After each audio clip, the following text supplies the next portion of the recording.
D'ici la Sud Radio vous explique, c'est une mauvaise nouvelle pour le pouvoir d'achat à partir du vendredi 1er mars.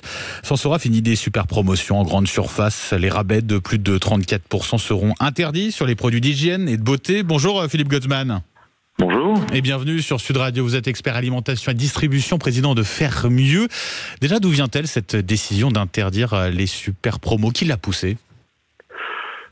Les parlementaires l'ont portée. Elle a été poussée à l'origine par les fédérations d'industriels du non-alimentaire, enfin de la droguerie, de l'hygiène et de la parfumerie. Et on peut les comprendre. C'est vrai que après la mise en place, il y a 6-7 ans maintenant, de la loi Egalim précisément sur l'alimentation, qui a limité les promotions à 34%. Les grands distributeurs se sont reportés sur les produits de droguerie et d'hygiène pour faire des promos plus attractives pour attirer les clients en magasin. Donc ils se sont sentis lésés par le fait que, je dirais, la guerre des prix, pour reprendre leur terme, la guerre des prix s'est déplacée de l'alimentaire vers leur périmètre. Donc au-delà d'être, si je vous suis bien, une mauvaise nouvelle pour les consommateurs, pour les Français, c'est une mauvaise nouvelle pour la grande distribution. Alors c'est effectivement une mauvaise nouvelle pour les consommateurs parce que dès le 1er mars, on verra le prix de vente moyen en fait payé par les consommateurs sur ces marchés qui va augmenter significativement. C'est effectivement une mauvaise nouvelle pour la grande distribution parce que, et notamment je crois pour les grands hypermarchés, parce que moins de promotions ou des promotions moins attractives, ça réduit de fait l'attractivité des enseignes qui pratiquaient le plus ces promotions, et notamment les grands hyper. Ça veut dire que ça va être une mauvaise nouvelle très clairement pour la grande distribution. Est-ce qu'il y a des moyens déjà? Est-ce qu'ils ont mis en place des façons, peut-être, à partir du 1er mars, de contourner déjà cette interdiction?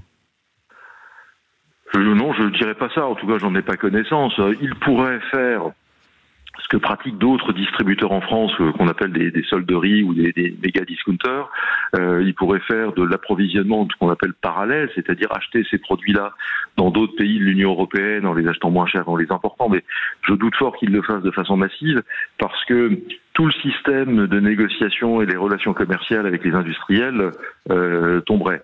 Non, en revanche, ce qu'on peut espérer, c'est que les prix soient réajustés, je dirais non pas à la baisse, mais soient réajustés pour qu'ils soient moins élevés. En fait, pour qu'il y ait des promotions à 80%, comme ça a pu se voir sur certains produits, ça supposait que le prix normal de ces produits tout au long de l'année, hors promotion, ait augmenté, si vous voulez. On avait peut-être il y a quelques années un prix à l'indice 100, on est monté à 130 pour faire 80 de promotion, vous voyez. Donc, ce qu'on peut espérer, c'est que comme il y a moins de promotion, le prix qu'on appelle fond de rayon, le prix habituel de ces produits, puisse baisser, que les industriels revoient leurs tarifs à la baisse parce qu'ils auront moins de promotions à financer. Du côté de la grande distribution, notamment, on avait l'un des arguments, c'était le patron de Carrefour qui déclarait que cette loi ne bénéficie au final qu'à 3 grandes multinationales. C'est vrai ça ou pas comme argument? Alors ça bénéficie aussi aux PME qui opèrent dans ces marchés, mais c'est vrai que... C'est ce que disait le député de la majorité à l'origine de cette loi. Oui, évidemment.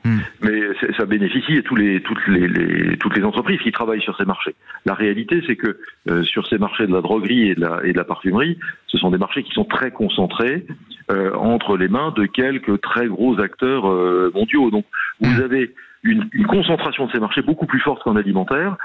Effectivement, sont plutôt des multinationales, souvent étrangères, mais également françaises. Le groupe L'Oréal est un des gros opérateurs de la parfumerie. Dernière question, est-ce que, en attendant le 1er mars, la grande distribution, les grandes surfaces profitent de l'occasion pour augmenter encore plus finalement ces promotions avant qu'elles soient interdites? Est-ce que c'est quelque chose qu'on observe actuellement? Oui, depuis le début de l'année, ça n'arrête pas. Toutes les enseignes, je dirais, le développent des promotions extrêmement puissantes. Dans les entrées de magasins, vous avez des montagnes de lessive, de couches et autres pour profiter encore de la loi actuelle, encore pendant pendant une semaine. Donc ils le font, ce qui est d'ailleurs un signal intéressant parce que ces promotions, elles sont toujours organisées et financées également avec les industriels. Donc en fait, les industriels qui eux-mêmes ont souhaité cette législation et corriger ces excès que je comprends tout à fait, en même temps sont en train d'alimenter fortement la situation et les clients se stockent beaucoup de produits achetés à très bas prix en ce moment. Ce qui fait d'ailleurs qu'on peut craindre que sur les déjà sur le mois de mars et avril, on est des marchés qui chutent beaucoup en chiffre d'affaires parce que les gens auront du stock chez eux et que c'est pas parce qu'on a plus de lessive chez soi qu'on fait tourner sa machine plus souvent. Bah oui, effectivement. Merci beaucoup Philippe Gutzmann. Merci pour l'ensemble de ces explications. Je rappelle que vous êtes expert alimentation et distribution, président de Fermieux. Merci d'avoir été avec nous ce matin sur Sud Radio. On revient dans un instant, allez, 7h52 avec Guy Carlier. Carlier Libre à suivre sur Sud Radio. À tout de suite.